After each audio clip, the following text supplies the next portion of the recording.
isa pong malakas na palakpak po sa ating Panginoon. Amen. Ayan. Sige po, bago po tayo maupo, ayan, atin pong basahin ang ating talata sa umagang ito in the book of 2 Timothy chapter 1 verse 7. For the Spirit God gave us does not make us timid, but gives us power, love, and self-discipline. Amen. Palakpakan natin ang ating Panginoon. Samahan niyo po ako manalangin. Dakilang Diyos, we trust unto Thee your very words. Teach us, guide us, mold us. Lord, Ikaw pang patuloy na manguna sa aming kalagitnaan at patuloy matanghal ang pangalan mo, Panginoong Yesus. Salamat po sa umagang ito, Lord. Have your way, Holy Spirit, in our midst. And patuloy na mangyari at maganap ang iyong nais at ang iyong kalooban. Salamat po, patuloy na madakila ang pangalan mo, Panginoong Yesus, sa buhay po ng iyong lingkod at sa buhay po ng bawat isa. Ito nga pong aming sama-sama panalangin. Amen. Ayan, sige po, muli pong palakpak sa ating Panginoon. Pwede na po tayong makaupo. Good morning sa bawat isa. Sa mga bata pong edad 4 to 10 years old, kayo po'y ating inaanyayahan sa ating children's area sa may likuran. Sa mga batang edad 4 to 10 years old, ayan, for our Sunday school. Ayan, so this morning po, yan, since tayo po ay nasa panibagong buwan, yan, at bukas po, malamang, pasokan na po ng pasokan na ba ng ibang estudyante dito? Yung mga elementary, junior and senior high, tama po ba? Ayan. Samantala yung mga nasa college, sila naman wala nang pasok, naka-break, summer break, tama ba? O mali yung term kong summer break kasi tag-ulan na. Ayan, so ganyan talaga ang life. Kung sila yung nag-aaral, kayo nakabakasyon, ngayon baliktad naman. Yan, so balik eskwela na. Excited na ba kayo? Ba't kayo excited? Ganyan talaga ang buhay. Yan. Magtapos kayo. Yan, kasi pag nagtapos kayo, doon nyo aanihin ang inyong mga pinaghirapan. Amen. Ayan, pwede bang kami nang naghirap? Sama-sama tayo dito. Ayan. Alam ko, nagigets ko yung nararamdaman nyo. Ayan, di ba? Parang hirap bumangon. Pero siguraduhin nyo, kompleto ng mga nyo. Yung mga gamit ninyo, baka may kulang pa. Ayan, siguraduhin na meron na. Kasi baka bukas, biglang magpa-recitation, magpa-exam. Kala mo college, no? Ibig sabihin, may mga prof kasi na gano'n sa college. Aba, pagpasok mo, parang pag ang advanced study, may pa-exam na agad. Yan, para makita talaga sino yung mga excited, sino yung mga nag-advanced study. Kumbaga, inalat nila yung summer nila para mag-aral pa rin. Meron bang gano'n? Hindi, babakasyon ako. Ayan. Anyway, congratulations dahil kayo ay nasa panibagong baitang na. Ayan. Di ba? Excited ba kayo? Ayan, tandaan nyo, mas mahirap ang panibagong taon. Pero ganyan talaga. Di ba? Habang tumatagal, humihirap para din naman sa inyo yan. Kaya kung may katabi kayong estudyante, sabihin mo sa kanya, mag-aral ka ng mabuti, ha? At huwag mangungopya. Ayan, magsipag ka, mag-aral ka. May 2 buwan kang nagpahinga, sapat na siguro yan, di ba? Yan, mag-aral lang mabuti para sa magandang kinabukasan. Amen. Di ba, meron pa akong pa-announcement na gano'n. Ayan, ito po ay natin, paalala sa mga estudyanteng na andito. Anyway, dahil nga po tayo po ay nasa buwan ng Hunyo, bukod sa ito po ay buwan ng pasukan, pangalawa, tag-ulan, yan, ito yung mga magagandang time, yung papasok ka, kailangan kapote kasi tag-ulan din eh. Di ba? Yan, ito yung mga exciting part sa pagiging estudyante. Ayan, at the same time, may bago din tayong theme na pag-aaralan. Amen?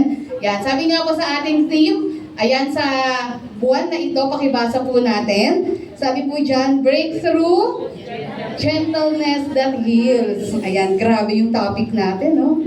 Ayan, ilang beses ba tayo sa isang araw or sa isang buwan or sa isang linggo na masasabi natin na practice natin yung pagiging mahinahon? Ayan, pagiging, wow! Ayan, mahirap ba? Mahirap?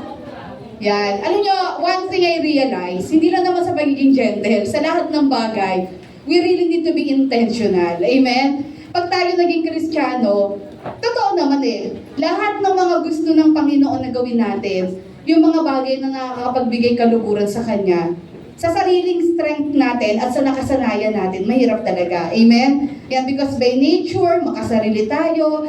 By nature, sarili lang iniisip natin. By nature, gusto mo yung comfort mo lang. Gusto mo yung para sa iyo lang. Di po ba? Pero nung tayo po'y naging Kristiyano, tinuturuan tayo ng Panginoon na hindi ito patungkol lang sa atin. Amen?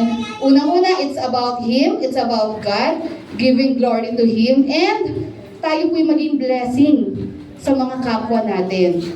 And for us to be a blessing sa ating pong mga neighbors o sa ating mga kapwa-tao, syempre, kailangan po natin yung maayos at magandang pag-uugali. Amen? At isa na nga po dito yung tinatawag nating gentleness. Sabihin nga po natin, gentleness. Amen. Sabi ko nga po kanina, we really need to be intentional. Pag sinabi mo, wala talaga akong kahinahunan sa sarili ko, it means you are closing your door. At sinasabi mo, Lord, pasensya na, pero talagang aggressive ako, talagang mapagpatol ako, talagang ganun ako, di ba? Pero di ba as a Christian, natuto tayo magpasakop kanino? Sa ating Panginoong Yesus. Ibig sabihin, kung ano man yung pag-uugali natin, ano man yung mga nature natin, nung wala pa tayo sa Lord, lahat yon hindi naman in an instant, pero unti-unti, nire-release tayo, paalis ng Lord sa mga bagay na yon. Amen? Binabago ng Lord yung pag-iisip natin, yung puso po natin. So tayo mismo, we have to do something. Kasi nga, iniisip natin, makakapagbigay ba ito ng kalwalhatian sa ating Panginoon. Amen? Kaya sa umagang ito pong topic natin, kaya pinangungunahan ko na po kayo nito. Yan, kasi nga po, it is not something na talagang burst out na lang sa atin. It has something to do with us na talagang magiging intentional talaga tayo. Talagang ipupush natin ang sarili natin sa tulong at kapangyarihan ng Lord. Amen? Na talagang mabuhay tayo ng may ganitong pag-uugali. At ma-practice po talaga natin to. Amen? Hindi natin to ginagawa para kanino man, kung hindi para po magbigay ng kaluguran sa ating Panginoon. Sabi nga po ng ating pong verse, sa 2 Timothy chapter 1 verse 7, pakibasa nga natin, for the Spirit God gave us does not make us timid, but gives us power, love, and self-discipline. Ibig sabihin yan, nung tayo po, ang ating Panginoong Yesus ay sumasa atin, yan, hindi po tayo ginawang powerless ng Lord. Ibig sabihin na, Lord, hindi ko kaya to, I cannot surrender this, di ba, ganito na talaga ako. Sabi dito, yung kapangyarihan na pinagkaloob ng Lord sa atin gives us power. Gives us the power to love and, ano yung panghuli? Self-discipline. Ibig sabihin, kaya talaga nating umayon sa nature ni Jesus, gayahin si Jesus, mabuhay ng nakakapagbigay kaluguran sa Lord, not because of our own power, but because of His power in us. Amen? Through the Holy Spirit. Ibig sabihin, ang kailangan lang natin talaga is i-practice, gamitin natin itong kapangyarihan na ito, hindi para sa sarili natin, kundi para sa pagbabago sa buhay natin for His glory. Amen? Kaya nga po this morning, ang ating pong topic, sabi nga po dyan, is, ang ating topic, gentleness, the mark of true strength. Amen? Yan, ang totoong malakas, yan ay ang mga taong, and pinapractice talaga nila yung gentleness or kahinahunan sa kanila pong mga buhay.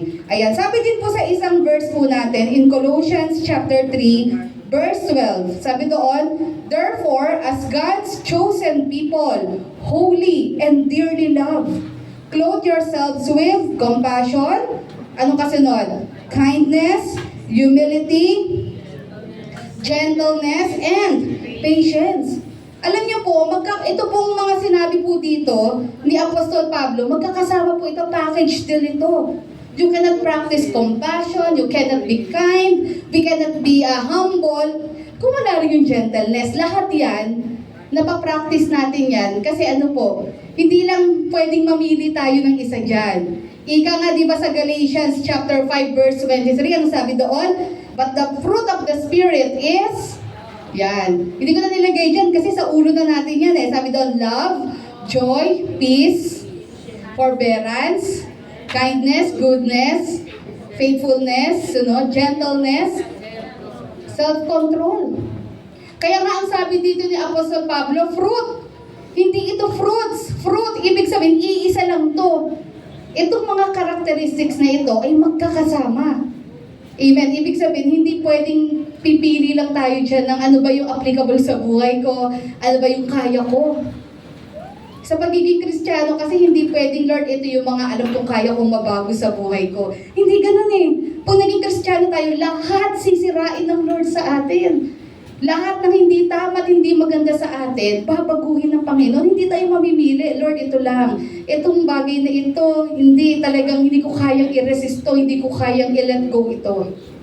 Kaya nga sinabing fruit ibig sabihin, yung bawat sinabing karakter doon, characteristics doon, ay ano po, lahat yun ay related sa isa't isa. Kasi totoo naman how can we practice gentleness kung wala naman tayong patience? Magkakapatid yan o magpipinsan. Self-control.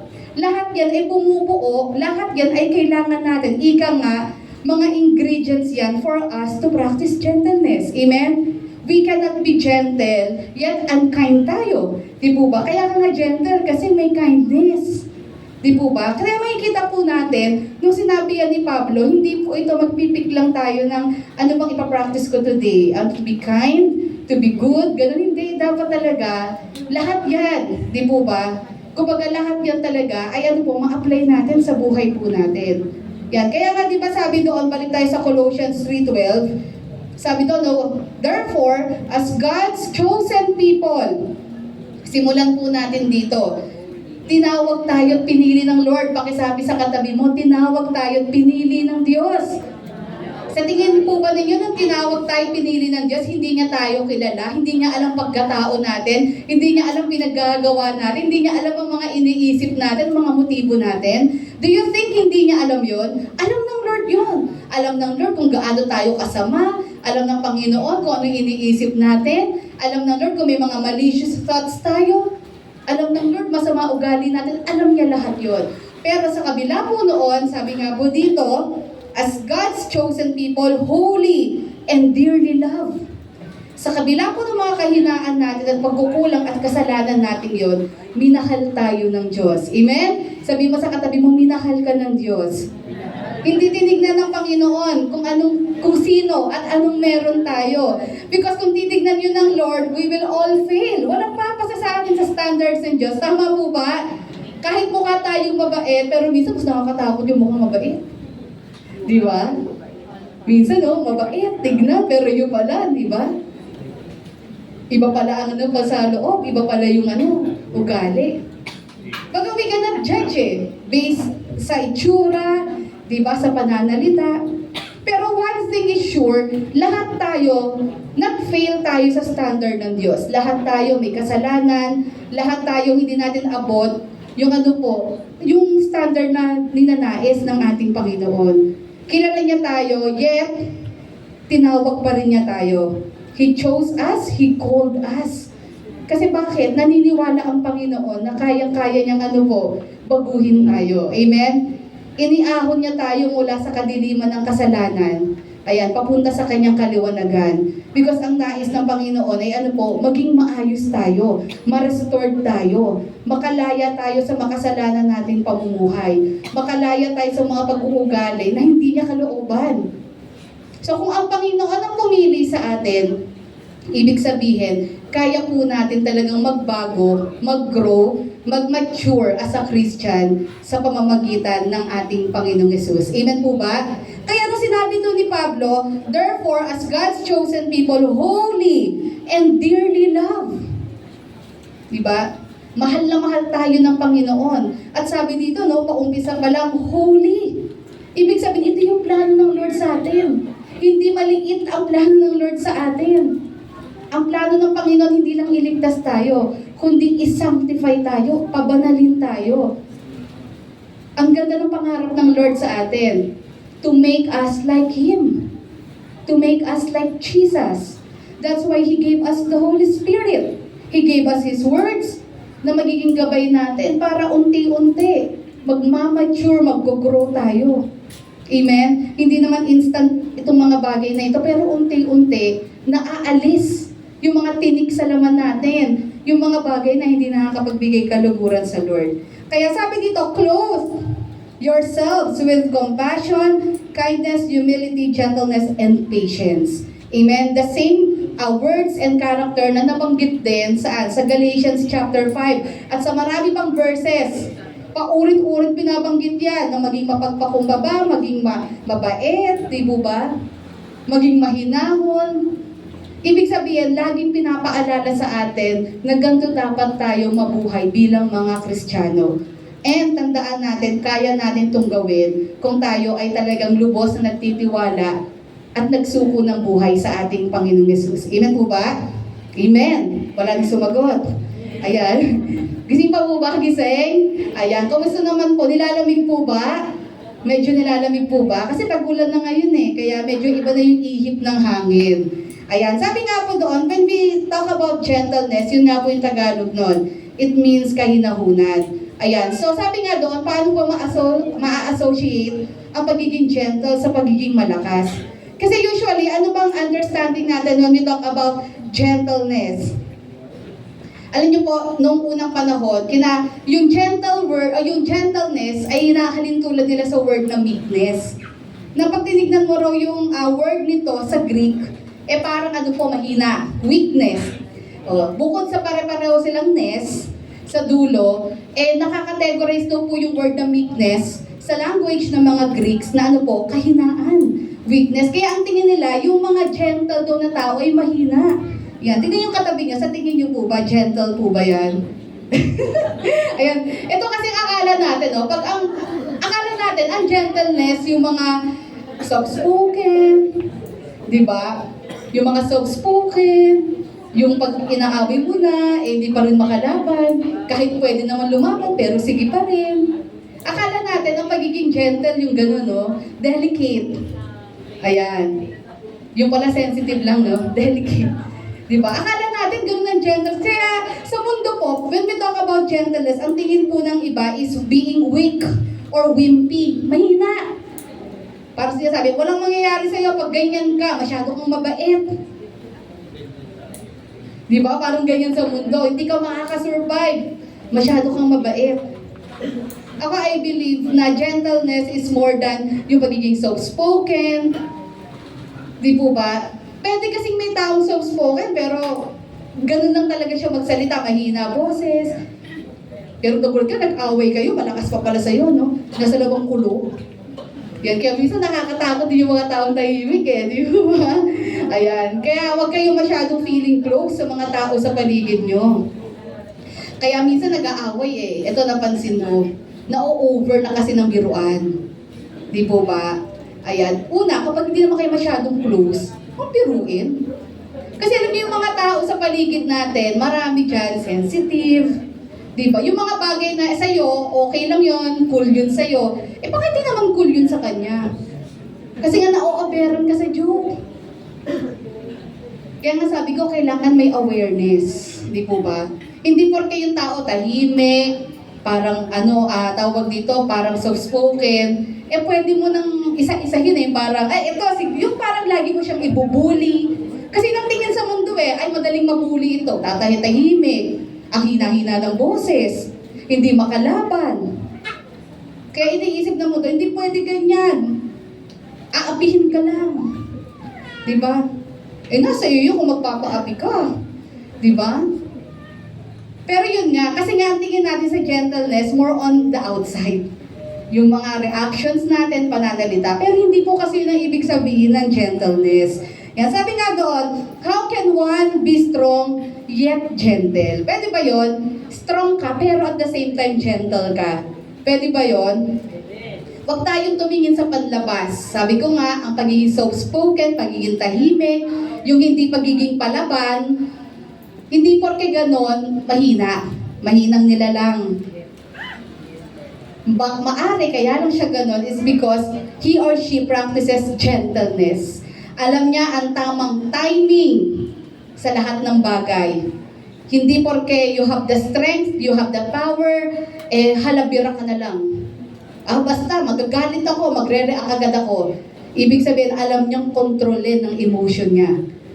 Alam niya kung kailan yung tamang panahon to react, kailan yung tamang panahon na mag-quiet lang. Alam niya yung mga battles na kailangan niyang labanan. Alam niya yung mga battles na not worth his or her time. May mga tao kasi na parang bagang lahat na lang ng laban sa mundo gustong makipaglaban. Mga kapatid, hindi lahat ng laban ay kailangan natin makipagpuksaan. Piliin niyo yung mga battles. Amen? Kasi buhay na kung tutuusin, mapapabaw lang naman eh. Hindi natin nare-realize we're practicing gentleness whenever we choose the battles na nilalabanan natin. Pinipili natin kung saan tayo magre-release ng emotions and reactions natin. Hindi sa lahat ng oras. Amen? At alam nyo, as we grow or mature as a Christian, matututunan natin yun. Na hindi pwedeng patol lang patol, react ng react. Yung tamang pakikipag-usap, tamang pag-handle ng mga situation. Ako aminin ko na marami na rin akong instances before na marami ako naging failure sa mga areas na iyan. Pero yun, maraming teaching ang Lord doon. Marami ka marirealize. Minsan, inaalaw ng Lord mangyari yun para ma-realize ko din yung naging mistakes ko. Para in the future, hindi na mauulit. Kaya napakahalaga na manatili tayo sa Panginoon. Hayaan nating turuan niya tayo, magpakababad tayo sa salita ng Panginoon para matutunan natin to practice itong tinatawag na gentleness. Ano ba talagang ibig sabihin yan sa Bible? Kaya sabi niya, no, how can one be strong yet gentle?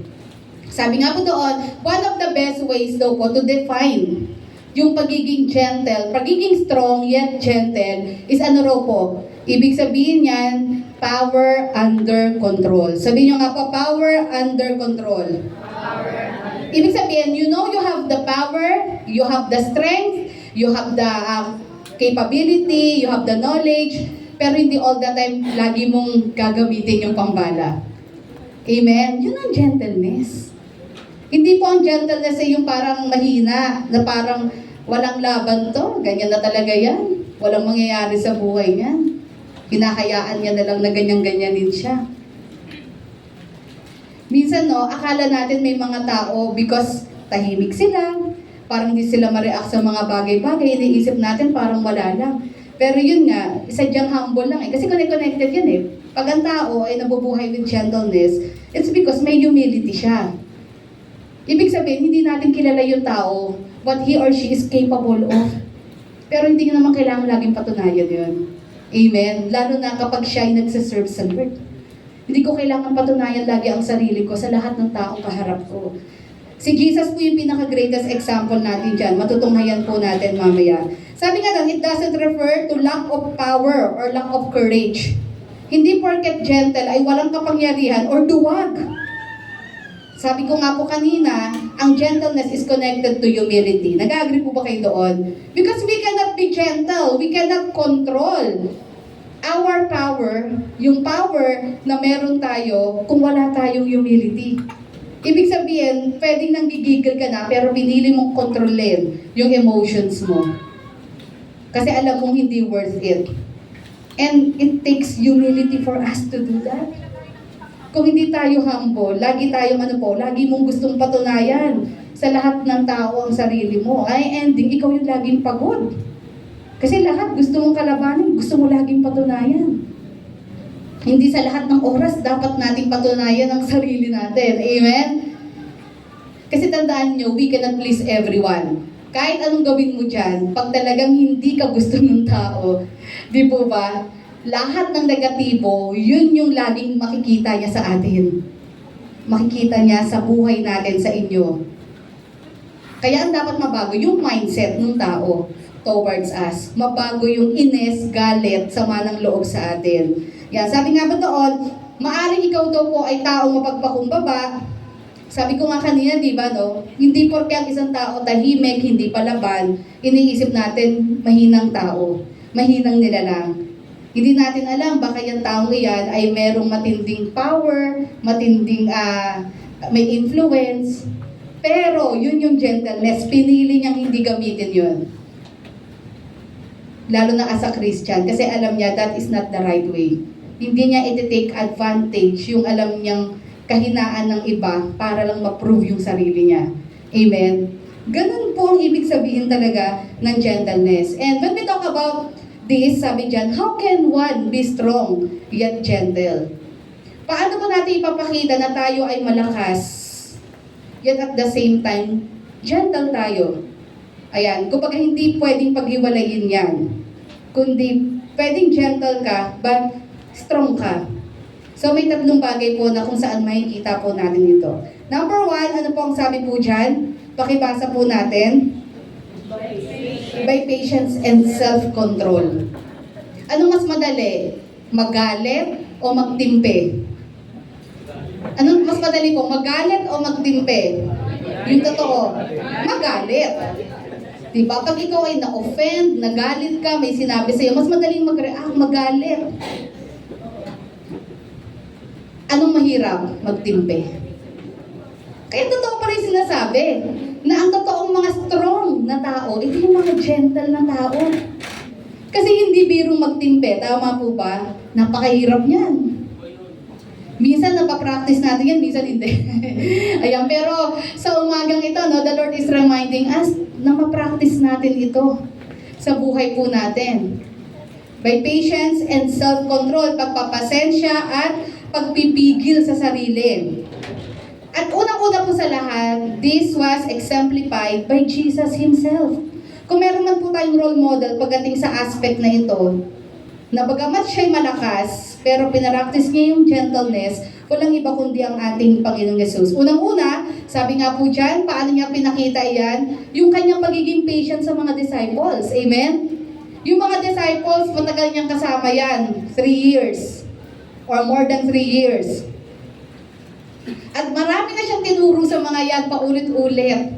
Pero nakita niyo, kahit ang daming tinuro ng Panginoong Yesus sa kanila, paulit-ulit pa rin ng mga disciples na ano po, matigas ang ulo, parang hindi na natuto.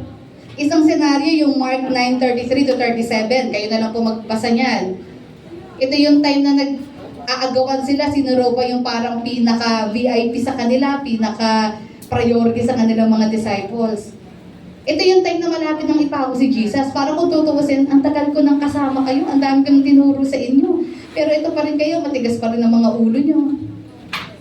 Pero nakita nyo po, sa kabila po ng ganito, katigas ang ulo, diba, parang hindi natututo yung mga disciples. Diba, nakita naman natin ang Panginoong Yesus kung paano siya mag-correct. Napaka-gentle pa rin. Pinagtiyagaan pa rin sila ng ating Panginoon. Amen? Sino pa po? Ito, yung pangalawa, yung pag-deny ni Peter kay Jesus. And yung pag-iwan po ng mga disciples kay Jesus. During those times when Jesus was arrested, di po ba, nagpulasan nawala lahat. Di ba? Nawala lahat Parang ano yan kaibigan mo sa ginhawa. Pero pag alanganin na, nawawala. Sabi nila, ang totoong kaibigan daw, kahit sa hirap, di po ba, hirap at ginhawa, lagi nandyan. Hindi lang puro ginhawa, tapos sabihin, libre, palibre. Di ba? Yung kaibigan na puro palibre. Pero pag ikaw na kailangan, hindi ka na makagilap. Ang totoong kaibigan yung naandyan, kahit hirap ka na, walang-wala ka na. Si Jesus, ang nangyari dito, nung siya po'y arestuhin, sa bagay, sino bang hindi matatakot nga naman? Andyan na yung mga Hudyo, yung mga religious leaders, andyan na yung mga Romans. Napangunahan ng takot yung mga disciples. Ang dami nang tinuro ng Lord sa kanila, and-explain na ng Lord yung mangyayari sa Kanya. Pero napangunahan pa rin sila ng takot. Ano nangyari? Nagpulasan, nag-alisan. Si Peter nga, dinanay niya 3 times ang ating Panginoong Yesus. Pero paano na-practice ng Lord ang gentleness? Pwede magtampu-tampuan ng Lord no? Bahala kayo dyan. Ano ba klase mga disciples ganyan-ganyan. Pero hindi. Nakita natin si Jesus, ni-restore din siya ng Lord. Si Peter rather. Nakita po natin yun. And even yung mga disciples, nag-release ang Lord ng pagpapatawad sa kanila. Inunawa sila ng ating Panginoon. Pwede silang palitan ng Lord, pero hindi niya ginawa iyon. Ano pa pong example natin dyan? Ayan, yung patience po ni Jesus kay Pilate at doon sa mga aggressors. Yung mga galit na galit sa kanya. Naalala niyo po yung scenario in John 18:36, nung kaharap po niya si Pilate. Grabe po yung pagtitimpi ni Jesus doon. We know who Jesus is. He is God na nagkatawang tao. It means He has the power to do everything and anything He wants. Kaya-kaya niyang takasan yun. Kaya-kayang takasan yung krus. Kaya sabi ni Pilate sa kanya, sino ka ba? Saan bang kaharian mo?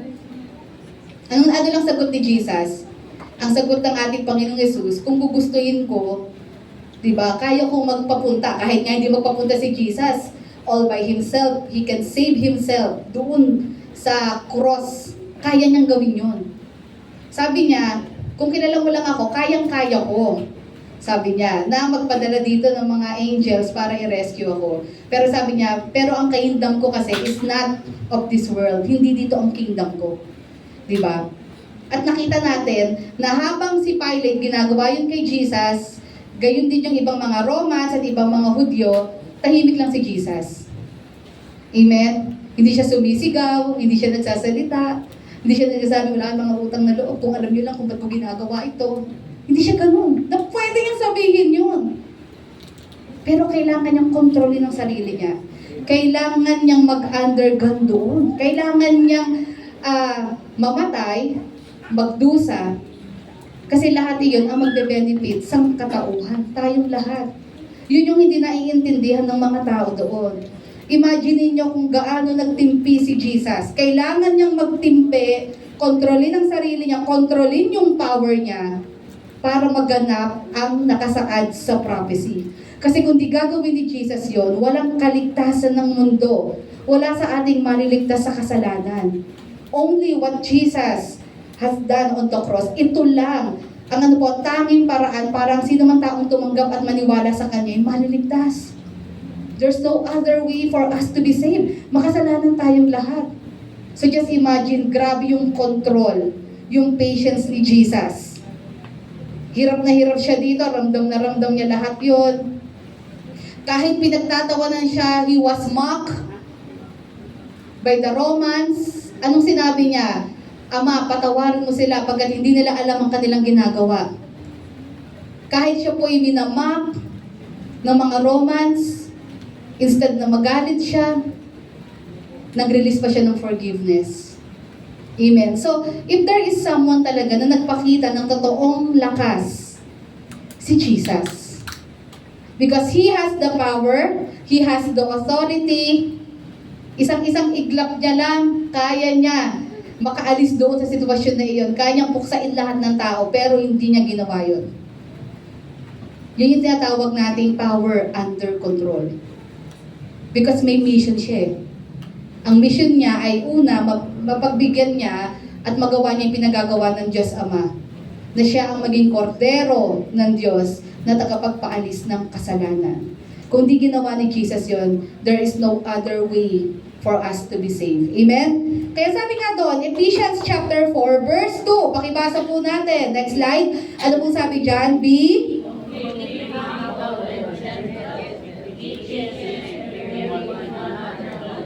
Amen. Alam niyo yung verse na to, lagi ko itong sinishare sa mga nag-wedding anniversary.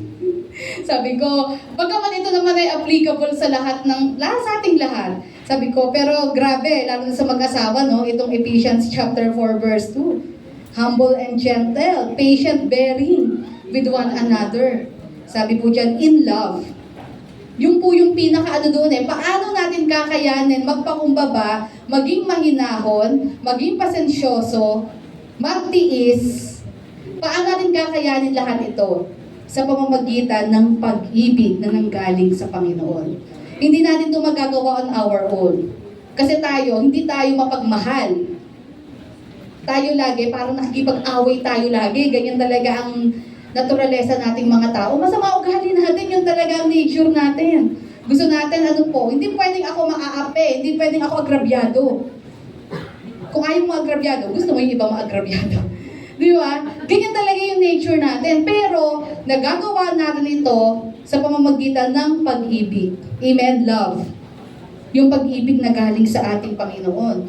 Kaya nakita nyo, paulit-ulit sinasabi yan sa Bible. Be completely humble and gentle. Kasi nga connected yan, interconnected yan sa isa't isa. Be patient, bearing with one another in love. Sabi nga doon, di ba, sabi ko kanina, ang totoong lakas ay makikita natin kung kaya nating kontrolin ang emotions natin kaysa yung mag-react agad tayo or magalit or sumigaw agad tayo. Amen? Mas kailangan mo ng lakas sa pagkokontrol ng emotions natin. Kaya pala, yan ang tinatawag na totoong malakas yung mga taong gentle. Because kung paano po nila, kinokontrol yung kanilang mga emotions. Sabi nga po doon, paano rin daw po nakikita ang strength Sa tinatawag po nating self-control. Yan, ibig sabihin, kaya po nating i-endure. Hindi po ibig sabihin to tolerance. Na parang titiisin ko na lang yung ugali niya, yung kahinaan niya. Mamaya meron ako sasabihin dyan sa number 2. Hindi naman po ibig sabihin ng gentleness na tolerate ko na lang, ganun ang ugali niya. Para bang walang awareness. Salta ng salita, hindi iniisip ang mga nasa paligid niya. Kung ano-anong ginagawa, hindi niya iniisip, nakakaabala na ba ako? O ako ba'y nakakasakitan ng damdamin? Pwede bang ganun na lang? Hindi naman po ibig sabihin ng gentleness, we are tolerating yung mali. Pero dapat ilulugar din natin yung mga reactions natin. Huwag tayong mamamahiya, pag nainis tayo, huwag tayong biglang maninigaw. Ayan. Kumbaga, ayusin natin yung yung proseso kung paano natin i-deal yung ating kapatid sa pananampalataya. Dapat may love lagi. Amen? Yan, sabihin niyo nga po, love. Ibig sabihin, hindi tayo susuko sa tao. Hindi mo susukuan. Ayan. Parang sa mag-asawa, no? Hindi mo susukuan. Ayan, talagang ganun di ba? Wala namang perfectong relasyon Laging yan one thing na matututunan mo talaga sa marriage life is talagang sometimes may mga bagay na you have to adjust sa isa't isa. At hindi pwedeng laging ikaw. Hindi pwedeng kung ako ganito ako, so bahala ka mag-adjust. Talagang two-way yan. May mga bagay na mag-a-adjust siya sa'yo, pero matuto ka rin mag-adjust. Yun po yung bearing with one another. At sa relationship, sa magkakaibigan, ganun din. Kung may mga bagay na hindi naman ganun kalala, di ba? Mag-adjust na lang. Pero kung pag alam mo talagang maling-mali na talaga, then, kausapin mo ng maayos. Di po ba? Nang mahinahon. Yan, dadaanan ko rin naman yan. Yan, sabi nga po dito, pinapaalala po sa atin ni Pablo na yung totoong maturity natin as a Christian ay nakikita sa kung paano tayo makipag-deal sa ating kapwa. Hindi po nakikita iyan kapag yung kapwa natin ay mabait o kaibig-ibig. Mas nakikita yung maturity natin as a Christian kung paano tayo makipag-deal sa mga taong mahirap kausap. Mga taong hindi naman mahina. Pagka mahirap kausap, mahina makiintindi. Diyan talaga natetest yung tinatawag nating patience and self-control. Tama po ba kayo? Ayan, baka naman ganto tayo ng gato, yung pala tayo pala yun. Di ba? Medyo check din natin mga sarili natin. Ayan, baka mamaya sabi tayo na sabi na, nga. Tapos may iniisip ka sa isip mo kung may specific ka, pero hindi mo alam, may ibang tao yung tingin sa'yo. Di ba? Na minsan may mga pag-uugali rin tayo, di ba? May mga kilos at galaw din tayo na pinipili lang ng iba na intindihin tayo. Ayan. Sabi nga po doon, a strong Christian is someone who can remain gentle kahit pinoprovoke na siya. Ibig sabihin, hindi siya nagpapadala sa ganun. Kasi may mga ganun tao talaga, parang gusto lagi mga asar lalo. Sabi, hindi, bibigay yan. Tignan mo. Yung kayo, parang gigigilin ka lalo. Ayan, kailangan manalo tayo dyan. Hindi pwede. Di ba? Pero mararamdaman mo naman yan Alam mo pag yung tao, iniinis ka talaga. Di ba? Alam mo pag iniinis, inisin mo din. Joke lang. Paano mo iinisin? Di ba? Parang dinedma mo. Sabi ka, nakikita yung gentleness. Ay, huwag kayo makipag-inisan. Huwag yung sinabi ko. Ayan. Be the bigger person. Unawain lagi. Ayan. Sasabihin mo, lagi na lang ako yung bigger person. Kasi nga, ikaw yung mature. Ikaw yung strong. Ikaw yung mature. Pag-pray na lang. Baka mamaya bigger person ka sa kanya, pero sa ibang tao, ikaw yung smaller, siya naman ang bigger. Ganun lang yan Di ba? Feel mo, ako lagi bigger person, pero yung pala, sa ibang set of people, friends, or kamag-anak mo, sila pala yung bigger, ikaw pala yung smaller. Ikaw pala yung mahirap intindihin. Di ba? Kumbaga, kaya natin hindi intindi, kasi baka mamaya, tayo ganun din. Di ba? Ganun din tayo. Pero yun nga, as a Christian, hindi naman pwedeng ganun Hindi naman pwede lagi natin sasabihin na ganito talaga ako, kaya ikaw na lang mag-adjust sa akin. Dapat, wag mong hayaan na ang iba lagi ang mag-adjust para sa'yo. Ang totoong Kristiyano, pinipili mo rin lumabas sa comfort zone mo. At pinipili mo magbago rin for the glory of God. Amen? Na hindi laging ikaw yung binibaby. Ayan, hindi sa'yo nag-a-adjust ang tao. Tandaan mo, ang tao, pwede kang sukuan yan. Yan, pwede pong mag-give up yan sa'yo. Ayan, kaya sabi nga po doon, ang mga gentle daw talaga, ito yung kahit pinoprovoke mo, ay mahinahon pa rin sila. Ayan, kahit tinetest mo, pasensyoso pa rin sila. And ito po yung mga tao na pinapractice pa rin talaga yung understanding and love. Kahit difficult people na yung kausap nila. So, ano po yung mga practical examples po na pwede nating ma-apply yan? Ayan, so for example, what if may tao, pwedeng pamilya mo, pwedeng kaklase mo, pwedeng katrabaho mo, pwedeng ka-churchmate, na naka-offend sa'yo. May nasabi siya, or may tao na ang hirap pakisamahan, hindi mo siya maintindihan. Diba? Hindi mo maintindihan yung ano niya eh, yung mood niya lagi. Para pag ang laging opposite yung mood mo sa kanya. Diba? Ano yun? Kailangan lang natin talaga ma-realize na hindi lahat ng tao pareho din natin. Yun lang yun eh. Di ba? Kasi may tao talaga pag masaya ka, bakit parang siya malungkot? Pag siya masaya, ikaw yung malungkot. Tapos parang hindi kayo mag-jive. Sabi nga doon, paano daw natin paano tayo i-handle yung ganong situation? What if someone offends us? Na-offend tayo sa sinabi niya or ginawa niya? Anong gagawin mo? Maniligaw ka ba agad? Paano po natin ipapractice ang gentleness? Una, huwag tayo magtanim ng galit doon sa tao. Di po ba? Kung kinakailangan, kausapin mo siya. In a nice way, kayo lang. At sabihin mo sa kanya, na-offend ako dun sa sinabi mo. Di po ba? Pero paano mo ipinapakita na hindi ka gentle? Sumisigaw ka, sinigawan mo, inaway mo. Ayun. So as a Christian, hindi dapat ganun. At yun nga, let us extend grace. Yan, isipin natin na each one of us ay patuloy pa rin nag-grow sa ating Panginoon. Ito pa, magandang example, ito talaga, isa sa mga magandang senaryo na ma-apply talaga natin ng gentleness. Sino yung mga nagdadrive dito? Motor, kotse, van, truck, tren. Tren. Sino po? Ito talaga. Ito, pag mga nagdadrive, diba? Ito talaga, sabi ko, ultimate test to eh.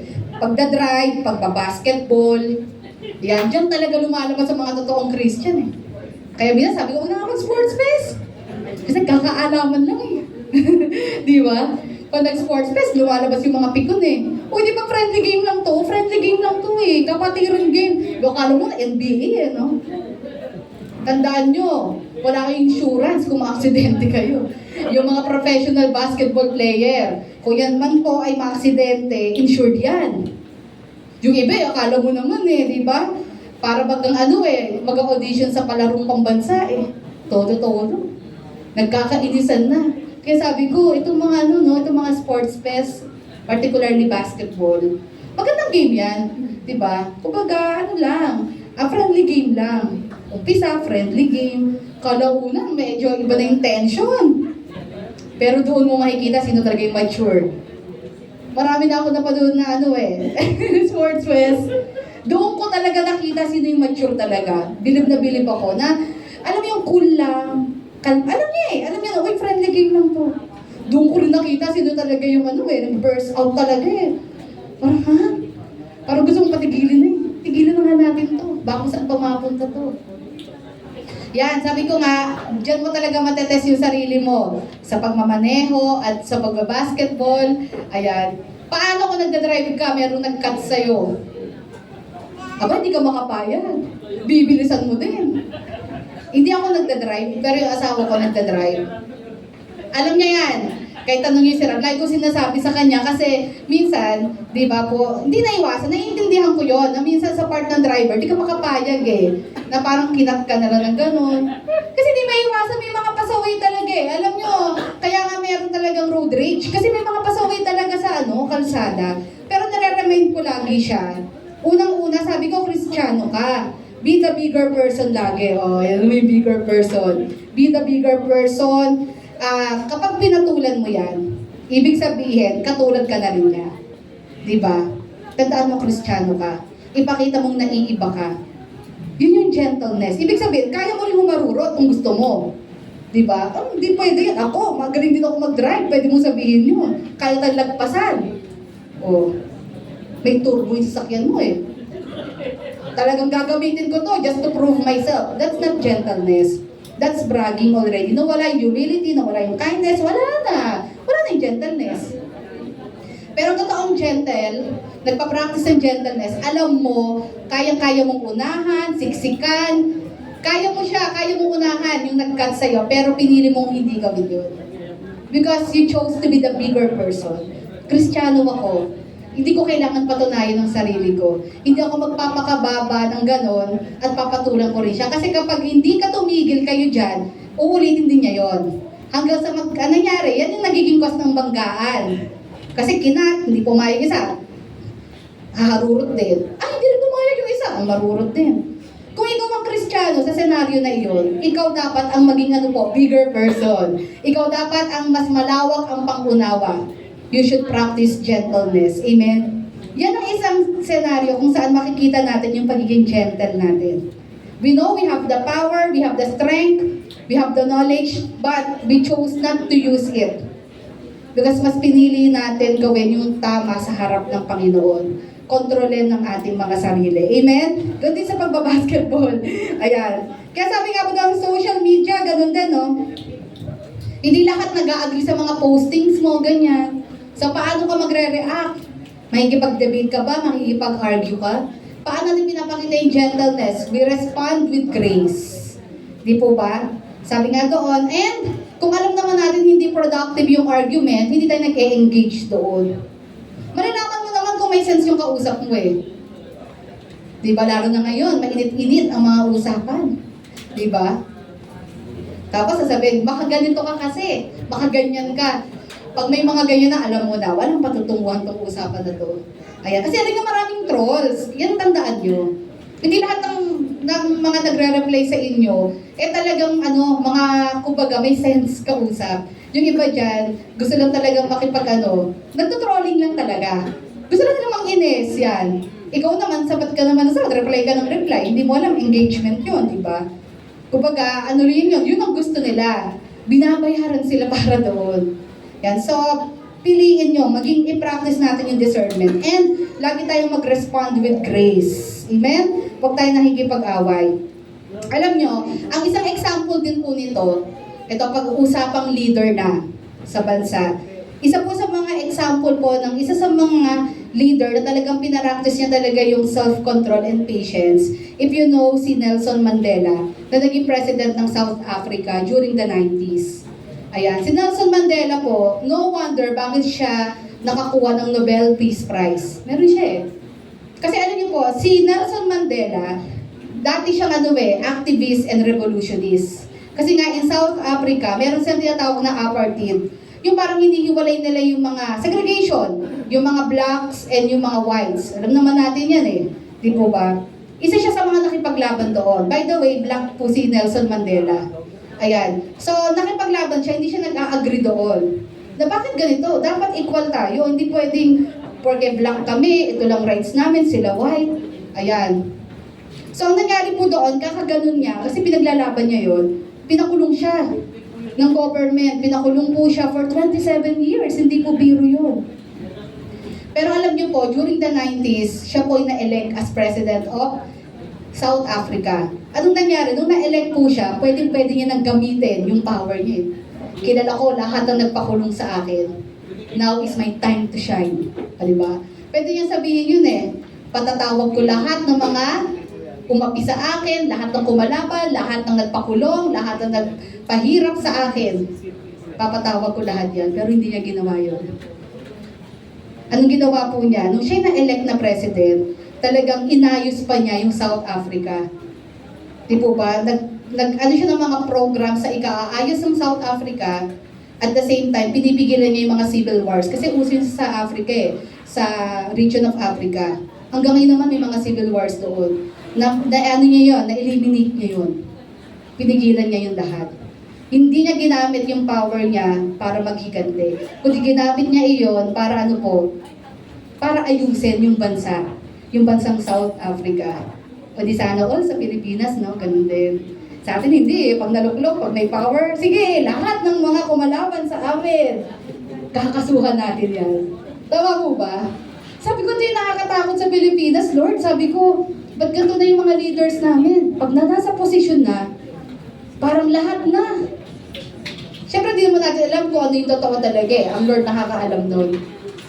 Pero lahat, kapag ikaw ang nasa posisyon, imbis na magtrabaho, isipin ng ikabubuti ng bansa, aba, ang iniisip paano magigante sa mga anti sa party niya. Diba? Na ang totoong servant, ang totoong lingkod bayan, hindi ganun. Hindi mo iisipin, inapi ako, inaway ako. Lahat kayo, lahat ng mga anti sa akin, isa-isahin ko kayo. Kakalkalin ko lahat ng kaso nyo. Diba? Kung kayo, nagbabalak po kayong pumasok sa government, meron ba dito? Ayan, gulo ng gobyerno natin, no? Pero marangal sana ang trabaho yan eh. Pero grabe kasi yung system po natin. Talagang yung problem ng system natin, hindi lang yan sa taas, sa ilalim yan. Kung gusto mo talagang ayusin yan, balik ka doon sa ilalim. Doon pa lang sa SK level. Grabe na doon. Kung gusto mo talagang ayusin yan, mahirap. Hindi ganun kadali. Pero yun nga po, kung kayo nagbabalak na maging leader someday, di ba? Kasi sa tingin nyo, you have the power, the strength, you have the heart. Huwag po kayo maghihigante. Nailuklok po tayo dyan para maglingkod. Ibigay natin yung kailangan ng mamamayan. Kaya tingnan nyo, no? Dahil sa mga kaguluhan nila, ang dami nating bills na napending doon. Isa doon yung sa hospital, yung hindi ka yung hindi ka i-detain. Isa yun. Sipin nyo, pag talagang self-interest ang umiral o interest ng iilan, sinong apektado? Bansa! Kaya nga sabi ko, wala na bang mala Nelson Mandela sa atin na hindi ganun ang mindset? Na ang mindset talaga ay maglingkod sa bayan. They have the power. Instead of using that power para pamahalaanan itong bansa, ayusin ang kailangan sa bansang ito, sa edukasyon, sa healthcare natin, ginamit nila yung power lang para maghigante. That's not gentleness. That is not a true servant. Yan. And ganun din sa atin. Anumang mapagobyerno man o anumang type of leadership na meron, yan. Huwag natin gamitin yung power para tayo po ay manira ng iba. Gamitin natin ito para mag-restore tayo. Amen? Tumulong tayo at maiahon natin itong bansang ito. Sabi nga doon, true strength is not about dominance. Next slide natin, but patiently bearing with others in love. Amen? Ito ang totoong strength. Hindi yung nagkahari-harian tayo. Hindi yung ako yung may kapangyarihan, ako yung authority. Kundi andoon po yung self-control natin, andoon yung na lagi natin pinaiiral yung pag-ibig sa lahat ng bagay. Hindi lang sarili natin yung iniisip natin. Next, gentleness is not using one's power. Ayan, to take advantage of others. Amen. But using that power with, ang sabi dyan, with love, restraint, and wisdom for their good. Pag tayo po ay napagkatiwalaan ng power, ika nga, ay meron din tayong great responsibility. Hindi ba sinabi yun? With great power comes great responsibility. Totoo yun! Kapag binigyan ka ng power, it means you have to use it wisely. Gamitin natin ng tama ito. Yun ang tinatawag na gentleness. You have the power and you're using it appropriately. Kung saan ito nararapat. Sabi dyan, hindi mo ito gagamitin para i-take advantage ang iba or maghigante. Instead, sabi ito, gamitin natin ang kapangyarihan na ito with love, restraint, pagtitimpe, and wisdom. Ayan. At lagi natin iisipin, we're doing all these things hindi para sa sarili natin, kundi para sa kabutihan din ng ibang tao. Amen. Sabi nga po sa 1 Peter chapter 3 verse 15, but in your hearts revere Christ as Lord. Always be prepared to give an answer to everyone who asks you to give the reason for the hope that you have. Ano sabi sa huli? Pakibasa natin, but do this with gentleness and respect. Sabi doon, kapag may nagko-question sa atin, ayan, sa ating pananampalataya sa ating Panginoon, huwag tayong palaaway. Di ba? Sabi doon, gawin daw natin ito, i-explain natin. Bakit ganito ang faith natin sa Lord? Ba't naniniwala tayo sa Lord? Sabi daw, gawin natin daw ito with gentleness and respect. Amen? Hindi mo naman kailangan manalo lagi sa isang argument. Because there are people na hindi talaga naniniwala agad. So, kung kinakailangan, stop, itigil yung usap, di po ba? Hindi mo naman kailangan may patunayan agad. Yan. Kailangan mo stop, pray. Di ba? Ipanalangin natin. So, hindi naman sa isang upuan nakukuha ang lahat ng bagay. At may mga bagay na hindi naman sa sariling talino at lakas natin. Kailangan po yan ng supernatural, power. Kailangan po yan ng intervention ng ating Panginoon. So, number 1, paano daw natin nakikita that we are strong yet gentle? Ano sabi dyan? By patience and self-control. Yung pag-practice po natin ito. Pangalawa, anong sabi po dyan? Number 2, pakibasa po. Yun. Ito yung sinasabi ko po na hindi porke gentle ay hindi nagko-correct. Parang bahala na, okay na yan. Sige, basta tahimik na lang ako para tapos ng argumento, para tahimik na ang lahat. Pero syempre, kung kailangan i-correct at dapat may itatama. Amen? As a Christians, we are called to build up one another. At kasama sa pag-build up natin sa isa't isa, ay hindi lang po hindi lang po yung magiging magiging maunawain natin sa isa't isa. Kasama ng pag-build up natin sa isa't isa ay yung tamang pagkokorek sa isa't isa. Tamang lugar, tamang oras, tamang pananalita. At dyan din po natin nakikita yung pagiging gentle din natin. Bakit po? Minsan po, yung ibang tao, kapag meron silang gustong i-correct, minsan pinapadaan sa lakas ng boses, di po ba? When you are confronting someone, anong ginagawa mo? Sumisigaw para ipakita mo yung authority mo. Minsan kapag may tao kang gustong i-correct, pinapadaan mo agad sa sigaw. Ba't syempre sisigaw din yun? Sinigawan mo agad eh. Ang tawag nila doon, ano nga ba tawag gulpe di gulat? Tama ba? Iba yung term doon? May ganyan eh. May ganyan, yung pagkakausapin ka, ang pasimula ng statement niya sa'yo, pasigaw agad. Siyempre, hindi nakakatulong yun. O sige, sabihin natin may mali, may dapat ayusin. Pero bakit pasigaw? Ayan. So when we practice gentleness, alam din natin yung tamang tono ng pananalita natin. Yung tamang mood, tamang oras, tamang lugar, kung saan natin ito gagawin. Hindi basta lang makasigaw. Pag ganito ka, mag-deal ng situation, it means you are asserting your dominance. It's like saying, mas above ako sa'yo. Mas makinig ka sa akin kaysa ako makikinig sa'yo. Ganun yun eh. Ganun yung gusto mong ipahatid na mensahe sa kausap mo. Na parang sinasabi mo na agad sa kanya, tama ako, mali ka. Kaya wala kang karapatang magsalita, ako lang ang magsasalita. Kasi pinadaan mo na sa sigaw eh. Na para pag hindi ka na makakat, excuse. Hindi, ganyan. Gulpi di gulat.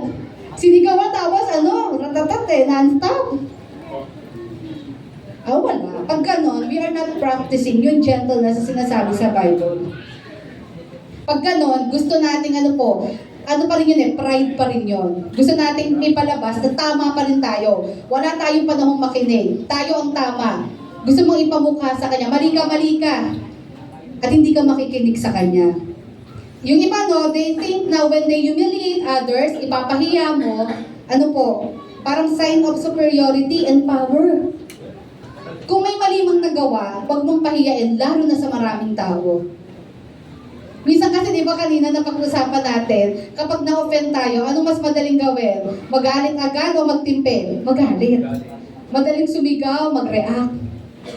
Pero one way of showing gentleness is correcting that person in a sense na na-offend ako, pero hindi ka agad-agad magre-react. O sige, nagsabi ka ng ganyan. Anong gagawin mo? Sige, tatahimik muna ako. Pero, hindi ko syempre palalagpasin din to. Kasi mali yun eh. Kasi kung hindi ka mako-correct dyan, sigurado gagawin mo yan sa iba. Gagawin mo po yan. Paano kung naka-encounter ka ng tao na mas halimaw pa sa'yo? Nakahanda ng katapat mo. Ika nga alligator ka, siya dinosaur siya. Ano gagawin mo ngayon? Anong gagawin natin? Kasi may tao, kala nila, galing, ito parang dominante. Nakatagpo ka ka, hindi lang katapat, mas matindi pa sa'yo, triple. Oh. Ang gagawin natin sa ganyang situation, how can we practice gentleness? Timpe. Alam ko mahirap. Kasi syempre, umuusok ka din. Pero timpe lang. Tandaan natin, be the bigger person. Yan na naman tayo. Di ba, unawain natin. Pero, i-correct. Dapat i-correct. As a Christian, hindi pwedeng palagpasin. As a Christian, mahal ko rin siya bilang kapatid. Kailangan maitama din. Baka hindi siya aware na yung sinasabi at ginagawa niya ay offending na sa iba. Di ba? Meron kasing ganon. Meron talagang Christian na parang walang awareness talaga. So baka ikaw ang instrumento ng Lord para mabuksan ang kaisipan niya doon. Amen? Yan. Kailangan ganun yung mindset. Hindi yung agad na mag-iisip ka na parang ako na lang lagi Napapansin ko. Yung pala, binibilang mo na pala yung many times na offend ka. Sobra na to Bakit pag ako nang nagsasalita, ganyan lagi ang response niya sa akin? Binibilang mo pala. Ang problema kasi, matagal mo na palang nararamdaman, kinimkim mo. Sabi ano yung magtimpe. Oo. Pero, kailangan may action ka din gawin. Magtimpi ka, huwag ka mag-react doon sa situation agad. Pero dapat, i-deal mo yung situation. In a sense na with gentleness. Ayan, sabi nga po doon, may example ulit ang ating Panginoong Yesus. Tignan po ninyo. Paano po pinakita ng Panginoon yung pagkokorek ng may pag-ibig? Yan, example po natin dyan sa John chapter 8 verses 1 to 11. Yung the woman caught in adultery. Diba? Nakita po natin na doon sa senaryong iyon, malinaw naman po talaga na may pagkakamali yung babae. Amen? She was caught in the act in broad daylight. Kasama niya, hindi niya asawa. Malinaw yon, maraming evidence, maraming witnesses. Kaya kumbaga, kung tutuusin, may mali talaga yung babae. Pero nakita po natin paano po nag-respond ang Lord doon, si Jesus. Yung mga tao, pinahiya yung babae, kinaladkad, almost half naked siya, kinaladkad siya doon. Pero nakita niyo, paano nag-respond si Jesus? Nakiayon din ba siya sa mga tao? Ikaw naman palang babae ka Ganyan ka naman pala kasi. Bakit ka naman kasi sumasama sa hindi mo asawa? Ganyan-ganyan. Gumanon ba si Jesus? Hindi. Nakita niyo, bagamat may mali yung babae, but, sabi nga doon, Jesus could have humiliated that woman. Pwede niya rin sabihin iyon. At kung meron man doon na talagang may right na gawin yun sa babae, si Jesus yun. Pero hindi niya ginamit yung power na yun to humiliate that woman. Instead, nagpakita siya ng mercy doon sa babae. Nag-alisan yung mga tao, okay, siguro sabihin natin, ano yun, parang ganun na lang. Alam niyo na yun, naituro ko na yun, di ba? Siguro sabi ng mga tao, ano yun, ganun na lang. Akala ko ba ikaw si Jesus, ikaw ay Diyos? Bakit hindi mo malinaw na malinaw, may mali yung babae? Pero nakita nyo, kailan kinorek ni Jesus yung babae? Hindi niya po tinolerate yun. Nung umalis yung mga tao, anong sinabi niya sa babae? Huwag mo nang ulitin yan. Pinatawad na kita, huwag mo nang ulitin yan. Sin no more. Amen? Wala kang makikita ang senaryo na gano'n ng Lord. Although He has all the right to do that. Pero hindi niya ginawa.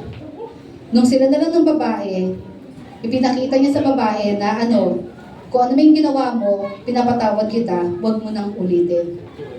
Isang senaryo pa po, yung Samaritan woman in John chapter 4. Katulad din po ito, nitong the woman caught in adultery. Ang haba ng John chapter 4 kasi ang haba ng usapan nila ni Jesus. Noong time na iyon, aksidente ba na si Jesus lang ang nandoon? Kasi kasama niya mga disciples Anong ginawa niya? Inutusan muna niya, sige, bili muna kayo, punta muna kayo doon. Naiwan si Jesus doon. Doon, ang kaharap niya yung Samaritan woman. Mag-isa lang doon. At sinabi niya sa Samaritan woman, na kilala kita, ayan, wala kang asawa, pero may 4 kang kinakasama. So nagulat siya. Sino ka? Ganyan-ganyan, ang haba ng usapan nila. Tapos itong Samaritan woman, bago pa niya talaga totally ma-figure out kung sino yung kausap niya, ang tagal. Nakatingin yung patience ng ating Panginoon. Ibig sabihin, hindi po tinantanan ni Jesus yung babaeng ito, kahit paulit-ulit sila ng usap, ang haba na napag-usapan nila, pati yung water that gives life, ang dami ng sinabi doon, pero nagstay talaga si Jesus. Hanggang sa dumating sa punto na yung babaeng ito, na-realize niya yung pagkakamali niya. Kasi yun ang point ni Jesus eh. Na ano po, na nakita niyo wala siyang kasama doon, para di rin mapahiya yung babae. Kasi during that time, hindi talaga maganda yon na ikaw ay may apat na kinakasama. Wala kang asawa, pero may apat kang hindi mo naman asawa na kinakasama. Pero nakita nyo, nagtiyaga ang Lord na turuan, i-guide itong Samaritan woman na maintindihan niya at makorek siya doon sa maling ginawa niya. At nakita naman natin, the woman was never the same again. Siya pa nga naging way para ang buong Samaria ay ano po, yung lugar na iyon ay talagang makakilala sa ating Panginoong Yesus. Amen? So nakita po natin, si Jesus po talaga yung perfect example nito. Kung paano niya talaga kinokorek. Andun yung pagtsatsaga, kasi ganun talaga eh. There are people na kahit paulit-ulit, no, parang hindi natututo. Pero ganun eh, tingnan natin si Jesus. Hindi siya nagsasawa. Patuloy niyang pinapakisamahan ng mga tao ito, lalo na po nung time na yon, yung mga outcast, yung mga tinuturing na makasalanan, hindi siya nagsasawa na hindi sila pakisamahan. Di po ba? Kasi patuloy niyang tinuturo sa kanila kung ano yung tama. Ginaguide niya ang mga to na ma-realize ang kanilang mali at talagang magbago sila. Na talagang ma-realize yung mali at mag-repent po talaga sila. Yung po tinatawag natin ano po, gentle correction. Amen? Yan, sabi nga dito, no, Galatians chapter 6 verse 1, pakibasa po natin. Brothers and sisters, if...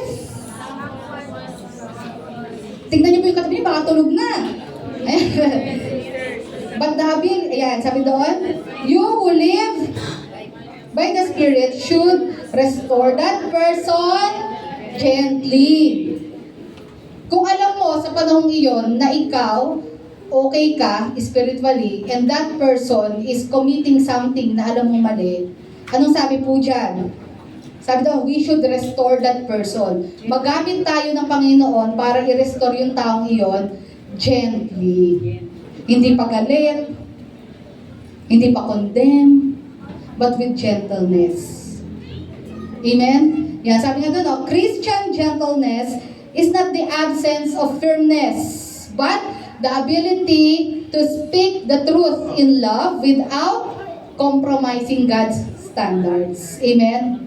Ibig sabihin po, when we talk about gentle correction, hindi naman ibig sabihin na parang hindi mo sasabihin yung mali. Pero yun nga po, sabi doon, yung tamang pakikipag-usap, firm na pakikipag-usap, kumbaga, pwede naman nating sabihin yung mali, but hindi sa paraang condemning, hindi sa paraang pasigaw or pamamahiya.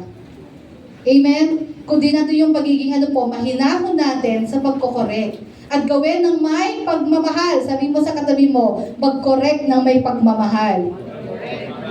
Ayan, yun ang lagi nating tandaan, yung love, huwag mawawala sa equation yan sa lahat ng bagay. Hindi ka magko-correct para ipamukha sa kanya, mabait ako, ikaw hindi. Hindi ganon. Kundi gagawin natin to out of love, kung paano ginawa ito ng ating Panginoong Yesus. But we will not compromise the standards of God. Hindi rin naman natin talaga babalikuin ang salita ng Lord. Ipapaunawa natin kung ano bang sinasabi ng Lord, bakit mali yung ginagawa. Amen? Hindi natin, kumbaga ito-tolerate din. Hindi rin tayo magko-compromise. Sige, pwede na yan. Hindi naman masyado matindi yung fault or sin. Ayon pa rin sa standard ng ating Panginoon. But in a nice way. Sa tamang paraan, tamang tono ng pananalita. Yan, tamang lugar, yan, na hindi mapapahiya yung tao. Sabi nga doon, when a fellow believer falls into sin, yan, pag sinabi natin gentle, it doesn't mean nagpe-pretend tayo na parang walang mali. Pero yun nga po, yung tama at maayos na pakikipag-usap. Yan, ibig sabihin, ang ating goal is to bring them back doon po sa kalooban ng ating Panginoon. Amen? In a way, na hindi sila ma-humiliate, hindi po sila masisigawan or mararamdaman nilang condemn sila. Amen? Pero maiintindihan nila na they committed something wrong. Yun. So, yun po yung isang example ng pagiging gentle when correcting others. Amen? Ayan. And last, number 3, anong sabi po dyan? How can we be strong yet gentle at the same time? Pakibasa po natin by yun. Ito, mahirap to. Mas madaling ilagay sa kamay natin ang paghihigante kaysa ipagkatiwala yan sa Lord. Amen? Kapag tayo inape, di po ba? An eye for an eye, a tooth for a tooth. Ibig sabihin nun, walang katapusan yun. Revenge. Mas madali kasi yun. Pag may ginawa kang mali sa akin, gaganti ako sa'yo. Pero ang totoong strength talaga is marunong tayong i-entrust ang lahat ng paghihigante, hindi sa kamay natin, kundi kanino po? Sa ating Panginoon. Sabi nga doon, no, ang tinuturo ng mundo sa atin na ang totoong lakas ay ano po? Kapag daw tayo ay nagagalit or marunong maghigante. Ayan, sabi nga doon, pero alam natin, those were not signs of spiritual maturity. Sabi ng mundo, kung talagang ikaw ay malakas, gantihan mo, hindi pwede yun. Walang natatapos sa higantihan eh. Ubusan yan eh. Di po ba? At hindi po as a Christian, yan yung bagay na dapat makawala at makalaya po tayo. At napakahirap din yan. Alam ko, minsan, it's hard na talagang hindi ka talaga makaisip ng hindi talaga sa ibang tao. Di po ba? Minsan mas madali kasing mag-isip ng, total ginawa ko, sinaktan mo ako, sasaktan din kita. Pero mas mahirap po yung piliin natin na Lord, nasasaktan ako. Sa totoo lang, gustong-gusto ko nang maghigante. Gusto ko iparamdam sa kanya yung sakit na naramdaman ko. Pero mas pinipili kong gawin ng tama, ipagkatiwala lahat sa'yo. Kasi ikaw ang totoong tagahatol. Ikaw ang totoong judge. That is gentleness. Strength under control. Amen? Sabi nga doon, no, paano yung pinakita ng Panginoon? How did Jesus exemplify this? 1 Peter chapter 2 verse 23. When they hurled their insults at him, ayan, sabi po doon, he did not retaliate.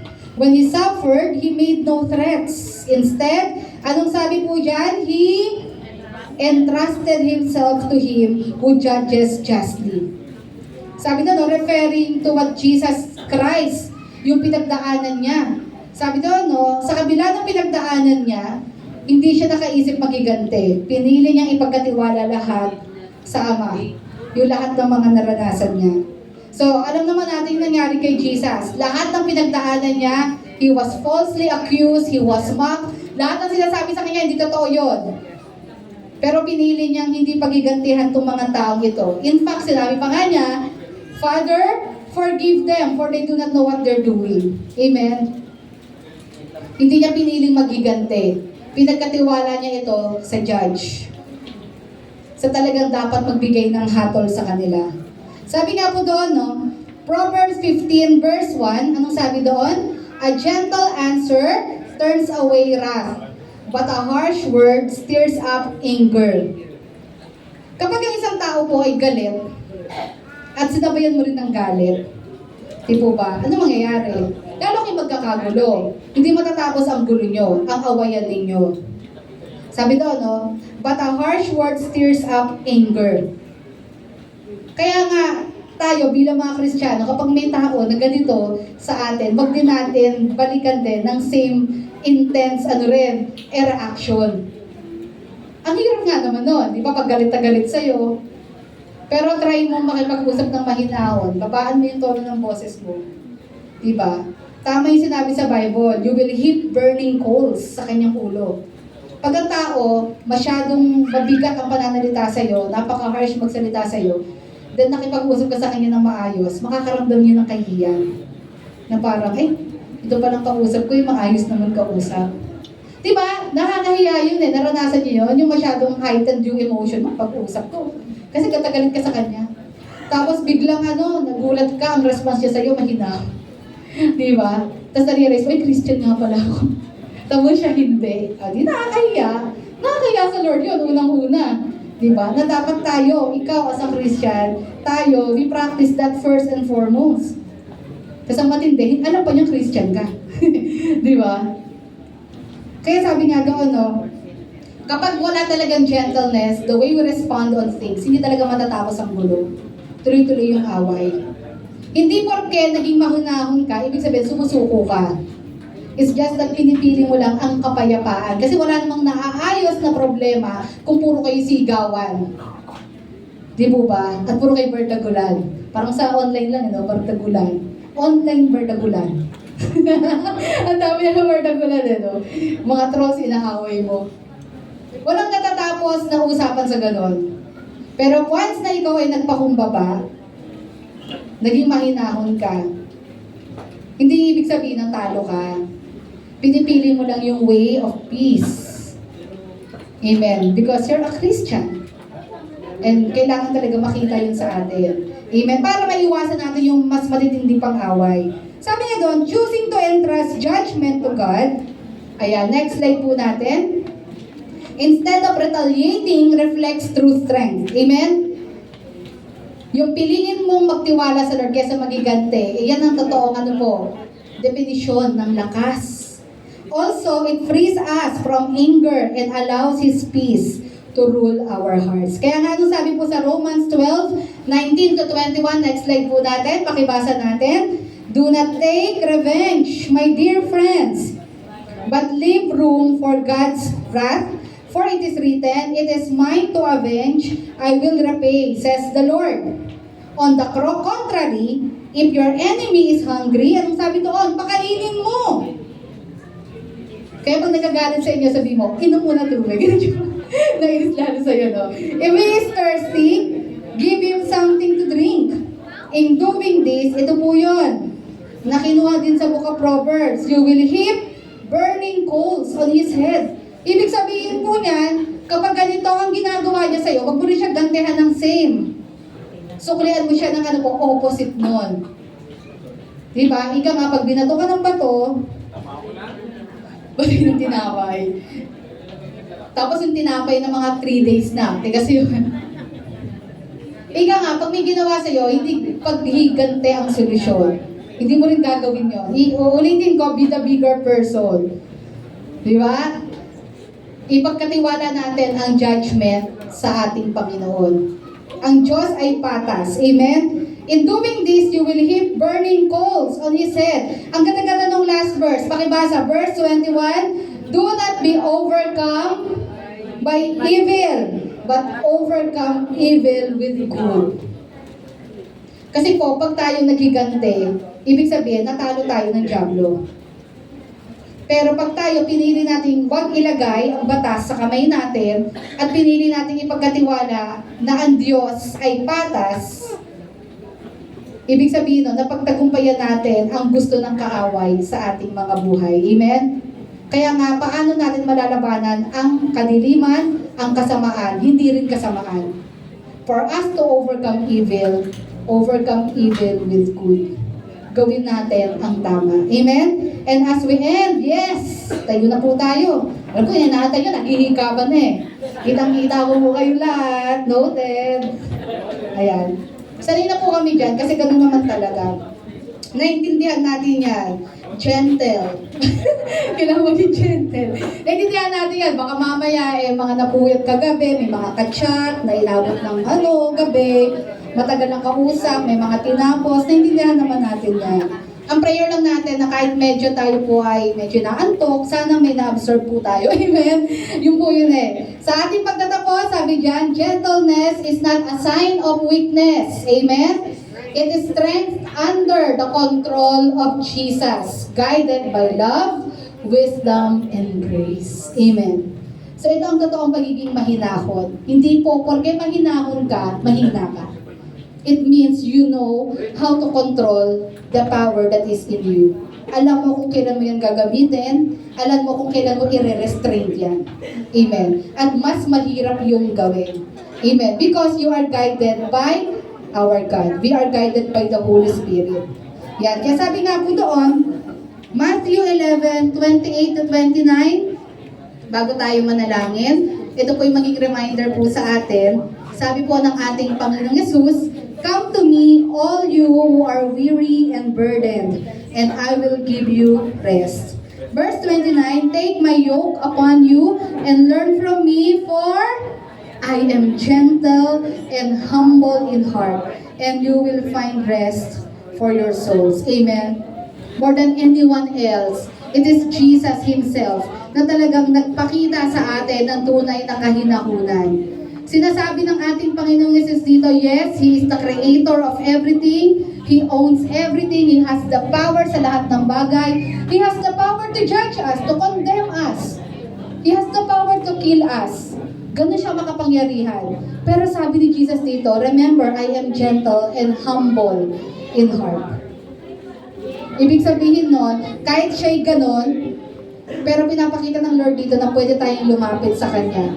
Na kahit gaano tayo kahina, kahit gaano kalaki ang kasalanan natin, aminado tayo makasalanan tayo, pero pag lumapit tayo sa ating Panginoon, huwag tayong matakot. Ang Lord, kilala niya tayo more than anyone else. Ang nais ng Panginoon, lumapit tayo sa Kanya. Alam niya at kilala niya tayo. He is gentle and humble in heart. Amen? Yes, aayusin niya ang buhay natin. Ipapaunawa niya sa atin yung kamalian natin. Pero sinasabi niya sa atin na mahal niya tayo.